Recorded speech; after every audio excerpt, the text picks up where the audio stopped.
వారాహి నవరాత్రుల సందర్భంగా 150 మంది ఋత్వికులతో సహస్ర చండీ మహాయాగం సంప్రదించండి. నమస్తే, వెల్కమ్ టు సుమన్ టీవీ. నేను పద్మిని. ప్రస్తుతంతో పాటు ప్రముఖ ఆధ్యాత్మికవేత్త, దత్త ఉపాసకురాలు, శ్రీపాద శ్రీవల్లభ దత్తపీఠం వ్యవస్థాపకులు శ్రీమతి లతా దత్త గారు మనతో పాటు ఉన్నారు. మాట్లాడదాం. నమస్తే అక్క. నమస్తే రా పద్మిని. అక్క, సామూహిక గురుచరిత్ర పారాయణలో భాగంగా 14వ అధ్యాయంలో ఉన్నాము. మరి 14వ అధ్యాయంలో స్వామి ఏం చెప్తున్నారు, అలాగే ఈ అధ్యాయం చదివితే వచ్చేటటువంటి ఫలితం ఏమిటి, ఇవన్నీ ఒక్కసారి మీ ద్వారా అక్క. ఈసారి చాలా ప్రత్యేకత ఉంది పద్మిని. ఎందుకంటే 14వ అధ్యాయము టోటల్ 5 అంటే మన డెస్టినీని సూచిస్తుంది. బుధ గ్రహానికి కూడా 5 కదా. ఆ రోజు ఈ థర్స్డే అంటే 18th రోజు గురు పుష్యమి యోగం రోజు ఈ 14వ అధ్యాయం. దీని యొక్క ఫలితము చాలా బాగుంటుంది. అంటే మాకు విధి వక్రించింది, మేము చాలా ప్రాణాపాయ స్థితిలో ఉన్నాము, ఆటంకాలు ఉన్నాయి, మా జీవితానికి గమ్యం ఏది అంటే ఆ రోజు గురువుని గట్టిగా పట్టుకోండి. ఈ అధ్యాయం చదవటం వల్ల ఎటువంటి ప్రాణాపాయ స్థితిలో నుంచి, సంకటాల నుంచి, ఆటంకాల నుంచి కూడా బయటపడతారు. అమేజింగ్.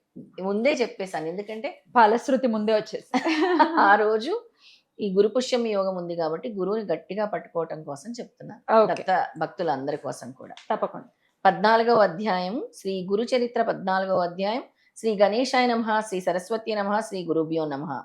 నామధారకుడు ఇలా అడిగాడు, స్వామి అటు తర్వాత శ్రీ గురుడు ఏమేమి చేశారు చెప్పండి అని అడిగాడు.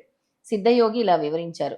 భోజనాలు అయ్యాక సాయం దేవుడు శ్రీ గురుని పాదాలెత్తుతూ, సద్గురు, మీ పాదసేవ వలన నా జన్మ సత్కర్మలు సార్థకమయ్యాయి. మీ అనుగ్రహం వలన నా పితృదేవతలు కూడా తరించారు. ధన్యుణ్ణి. మాయ చేత మానవులా కనిపిస్తున్నారే గాని మీరు సాక్షాత్తు భక్తులను ఉద్ధరించడానికి అవతరించిన భగవత్ స్వరూపాలే. మీ మహిమ వేదాలకే అంతుపట్టనిది. అట్టి మీకు సేవ చేసే అవకాశం నాకు గ్రహించి నా వంశాన్ని పావనం చేశారు. కానీ నాదొక విన్నపం ఉన్నది. ప్రస్తుతం నేను ఒక కష్టంలో ఉన్నాను. వేరే దారి లేక నేను ఒక యవనరాజు సేవలో ఉన్నాను. ఇతడు నరరూప రాక్షసుడే. అతడు ప్రతి సంవత్సరం ఒక బ్రాహ్మణుని చంపుకు తింటాడు. నన్ను బల్లివ్వాలని తలిచి ఇంతకు ముందే నాకు కబురు పంపాడు. నేను ఇప్పుడు అతని వద్దకు వెళ్ళాలి, తప్పదు. నన్ను మీరే కాపాడాలి అని అడిగాడు. శ్రీ గురుడు అతని తలపై చేయి పెట్టి ఆశీర్వదించి, నాయనా భయపడకు, ఆ యవనుడు నిన్నేమీ చేయలేడు. భగవంతుడు సర్వానికి యజమాని. నీవు అతడి చేత సత్కరింపబడి సంతోషంగా తిరిగి వస్తావు. నీవు వచ్చేదాకా మేము ఇక్కడే ఉంటాం. దీర్ఘాయుష్మాన్ భవ అని ఆశీర్వదించి పంపించారు. ఈ పేరా వల్ల మనకి ఏమర్థమవుతుంది, ఎటువంటి ప్రాణాపాయ సంకటాలు వచ్చినా, ఎటువంటి అంటే అంతవరకు ఇప్పుడు ఈయన చచ్చిపోతాడు, బ్రాహ్మణుడిని నరికేస్తాడు అని చెప్పాడు కదా యవనరాజు. అలాంటి ప్రాణాపాయ సంకటం నుంచి బయట వేయబోతున్నారు స్వామి. ఎలా వేయబోతున్నారో చూద్దాం. సాయం దేవుడు శ్రీగురుని మాటలు విని సంతోషంతో యవనరాజు వద్దకు వెళ్ళాడు. తాను కబురు పంపగానే రాకుండా ఆలస్యం చేసినందుకు కోపంతో రాజు అతన్ని చూస్తూనే లోపలికి వెళ్ళిపోయారు. సాయం దేవుడు భయంతో శ్రీగురిని ధ్యానించాడు. అంతఃపురంలోకి వెళ్ళిన రాజు అంతలోనే నిష్కారణంగా భయము, చనిపోతానంత బాధ కలిగింది ఆ రాజుకి. స్పృహ తప్పి పడిపోయాడు. అప్పుడు అతనికి ఒక స్వప్నం వచ్చింది. ఒక బ్రాహ్మణుడు అతన్ని ముక్కలు ముక్కలుగా కోస్తున్నట్లు కనిపించింది. విపరీతమైన బాధ కలిగింది. అతనికి స్పృహ వచ్చేసరికి తాను చేస్తున్న హింస ఇతరులకు ఎంత బాధాకరమో తెలిసి వచ్చింది. పశ్చాత్తాపంతో అతడు బయటకు వచ్చి సాయం దేవుని పాదాలపై పడి, అయ్యా మిమ్మల్ని నేను పిలిపించలేదే, మీరు ఇంటికి వెళ్ళవచ్చు అని వస్త్రభూషణధారులతో ఘనంగా సత్కరించి పంపాడు. సాయం దేవుడు శ్రీగురుని కృపకు పట్టరాని ఆనందంతో త్వరగా తన గ్రామం చేరి శ్రీగురునితో జరిగినదంతా చెప్పారు.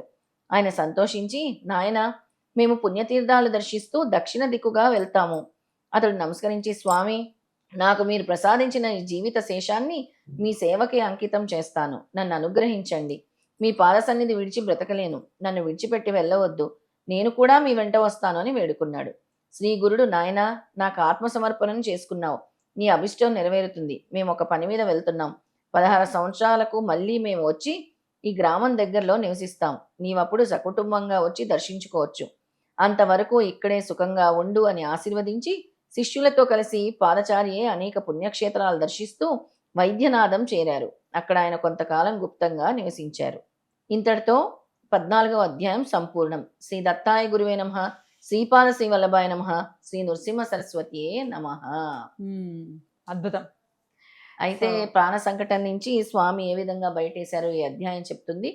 ఎంతటి కష్టం వచ్చినా, ఎంతటి కఠినమైన సమస్య వచ్చినా గురువుని ధ్యానిస్తూ గురు నామ జపం చేస్తూ ఉంటే ఆ సంకటం నుంచి బయటపడతాం అనేది ఈ కథ యొక్క సారాంశం సారాంశం. కదా. అయితే నాకు వచ్చిన సందేహం ఏంటంటే అక్క, మనం చూస్తున్నాం హాస్పిటల్స్ లో వేళ్లాడిపోతున్నారు జనాలు. రకరకాల క్యాన్సర్ అయితే ఇది వరకు రేర్ ఫినామినా.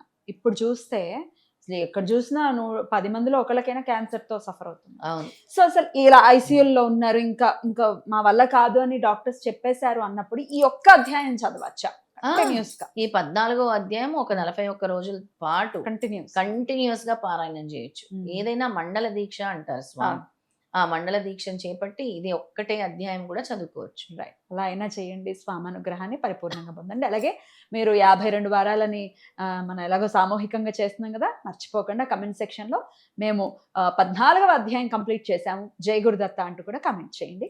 మేడం కూడా చూస్తున్నారు, అన్ని కమెంట్స్ చేస్తున్నారా లేదా అని, చాలా సిస్టమాటిక్ గా ఫాలో చేస్తున్నారు. సో ఖచ్చితంగా రాయండి. చాలా చాలా కృతజ్ఞతలక్క, చక్కగా చదివి వినిపించారు. జయ గురుదత్త. నమస్తే. జై గురుదత్త. అందరికీ దత్తానుగ్రహం ప్రాప్తిరస్తు.